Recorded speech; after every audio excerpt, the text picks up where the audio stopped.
Olá, veja os destaques de hoje no Ubra Notícias. Transporte fretado pela Transurb tem gerado reclamação entre os passageiros que precisam ir até a Zona Norte de Porto Alegre. A abertura do aeroporto Salgado Filho para voos está prevista para outubro. A retomada ocorre de forma parcial, somente com viagens nacionais. O presidente da Itália visita o Rio Grande do Sul para prestar solidariedade às vítimas das enchentes. É agora no Ubra Notícias.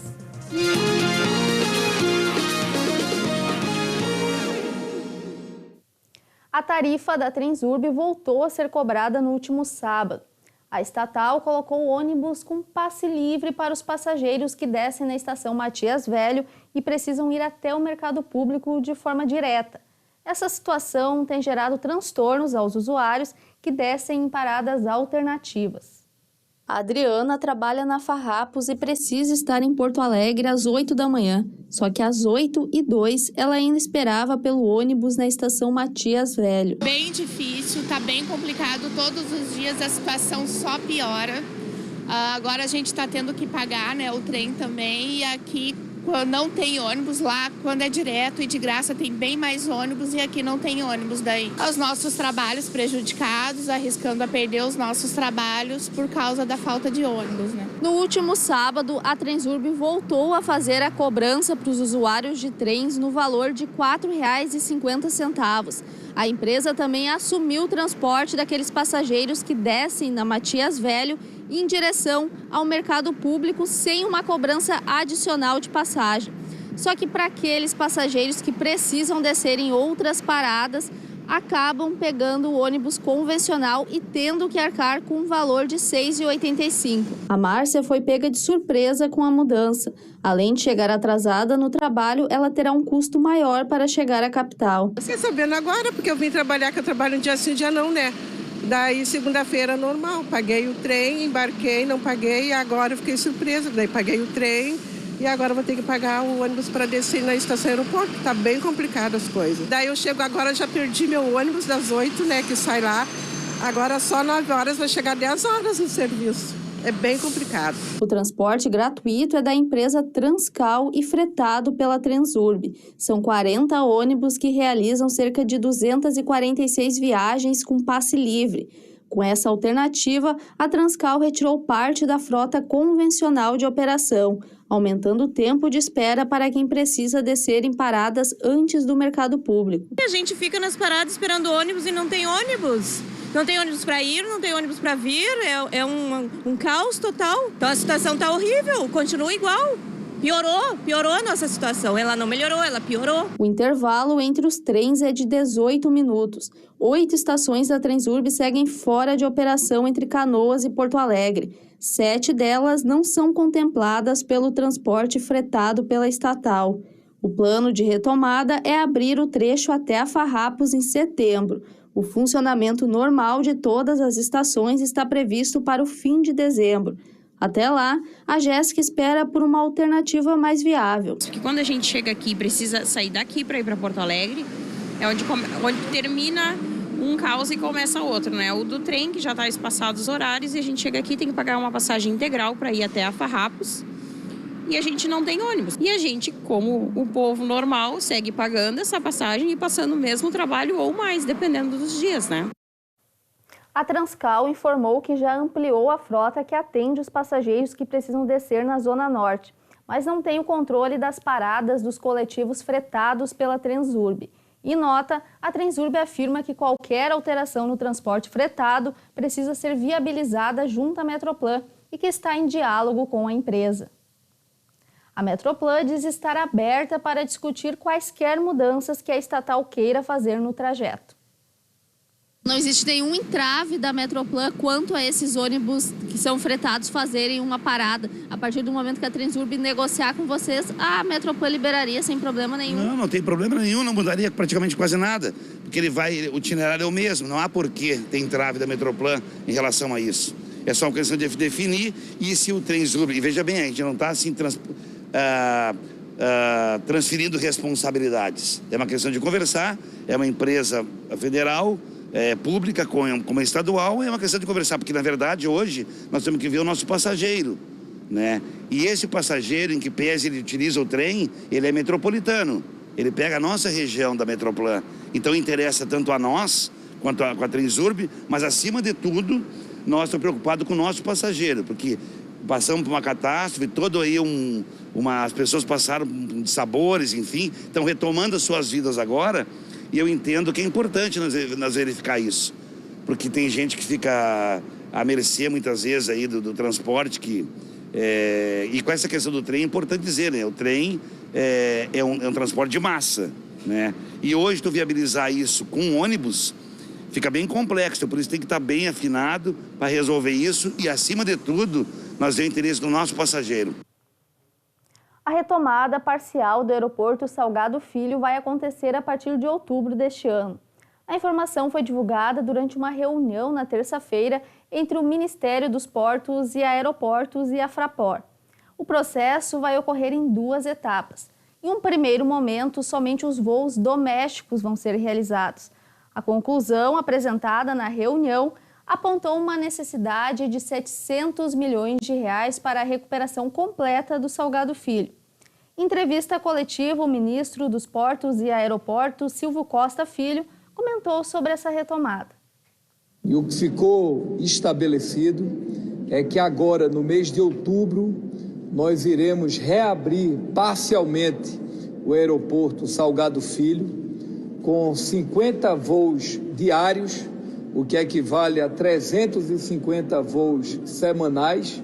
Essa será a primeira etapa da reabertura do aeroporto.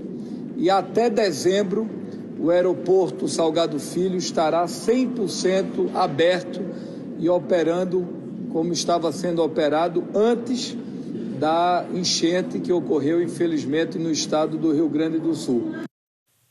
O presidente da Itália esteve nesta terça-feira no Rio Grande do Sul para prestar solidariedade aos atingidos pela enchente.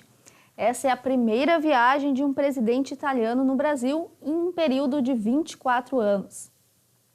Sérgio Mattarella desembarcou na base aérea de Canoas pouco depois do meio-dia desta terça-feira.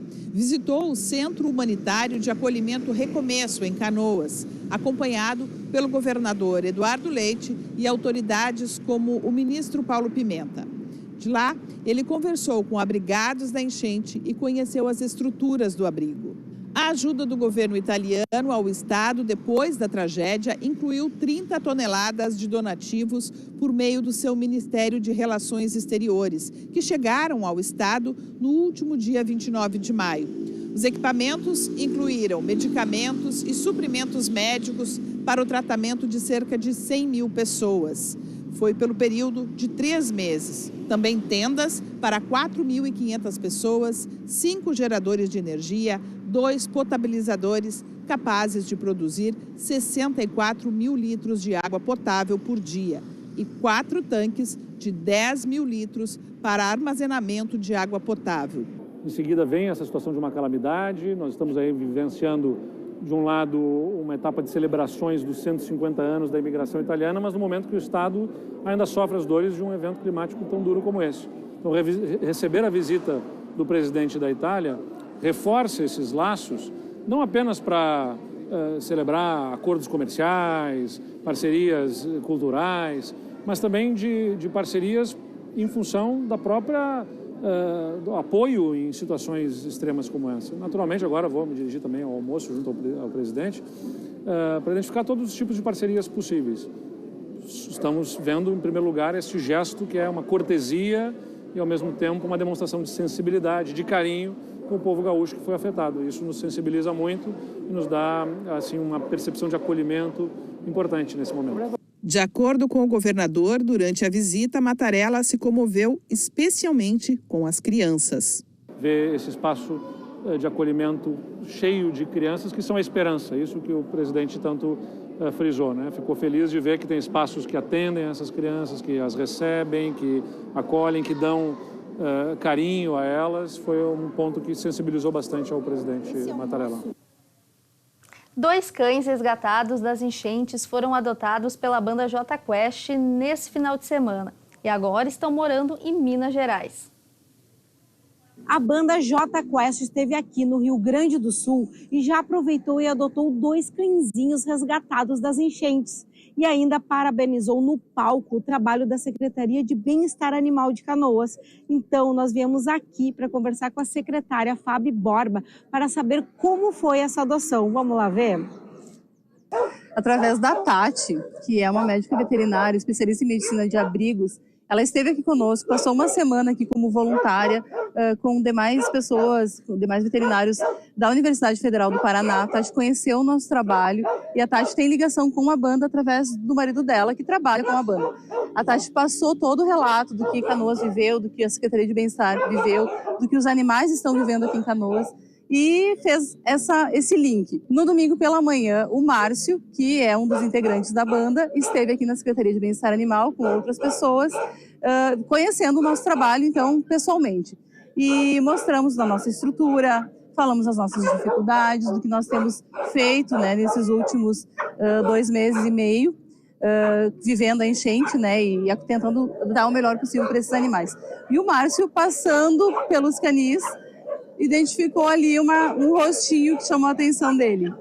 E a adoção não aconteceu na hora, o Márcio conheceu toda a estrutura, conversou conosco e foi para o hotel, porque à noite eles teriam outro show. E durante a tarde recebemos o contato da Tati dizendo, olha, o Márcio viu um cachorrinho que está na tenda 5, no corredor A, na baia 3. Ele sabia exatamente onde o cãozinho estava. E ele gostaria de adotar e saber se está disponível. E aí o cachorrinho estava disponível. Esse cachorrinho ele tem uma história, ele estava num outro abrigo, na Escola Margot, e ele foi resgatado, levado para esse abrigo, lá ele foi cuidado. E quando houve a desmobilização do abrigo por parte da prefeitura, os animais remanescentes lá no abrigo, eles vieram aqui para o Bem-Estar Animal. Então ele é um desses cãezinhos e agora o nome dele é Douglas e ele foi adotado. Junto com ele também foi a Flor, que foi adotado pela Isabela, é uma amiga da Tati que também mora em Minas. E os dois foram embora, então, né, para serem felizes. Agora eles são mineiros e foram com a banda. Eu queria ser um de agradecimento, tá? Queria falar uma parada que é mais das coisas que eu não falei ontem para eu falar hoje. Quero mandar um abraço especial para a Secretaria Especial de Bem-Estar Animal. As meninas estão aqui hoje curtindo o show. Faz um tempo que nós não saímos de lá para poder curtir uma noite normal, como todo mundo está tentando viver por aqui. Hoje elas vieram. Aliás, nós estamos levando 2 animais gauchinhos para morar em Canoas.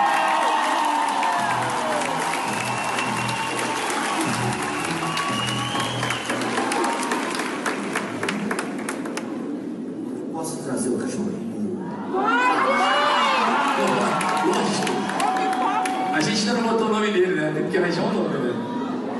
Guri! Senhor Douglas.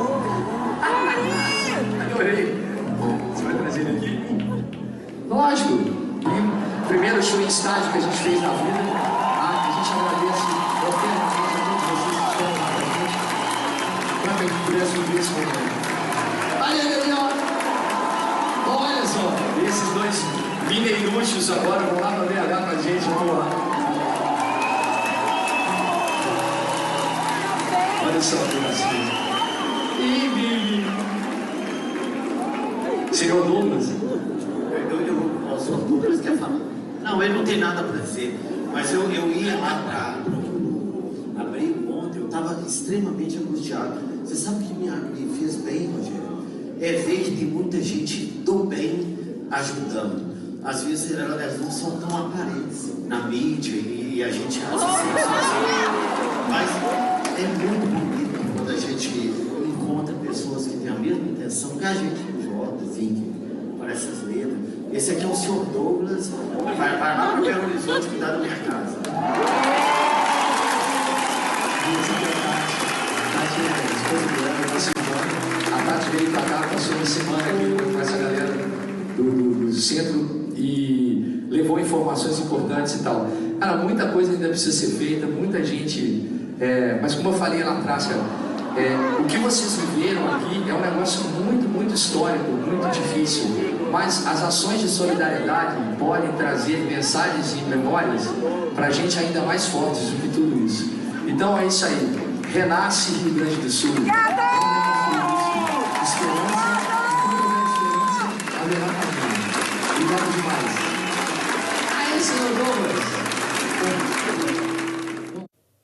Logo mais às 9 da noite tem o Jornal da Cultura com as informações do Brasil e do mundo. O Ubra Notícias termina aqui. A gente se vê na próxima edição.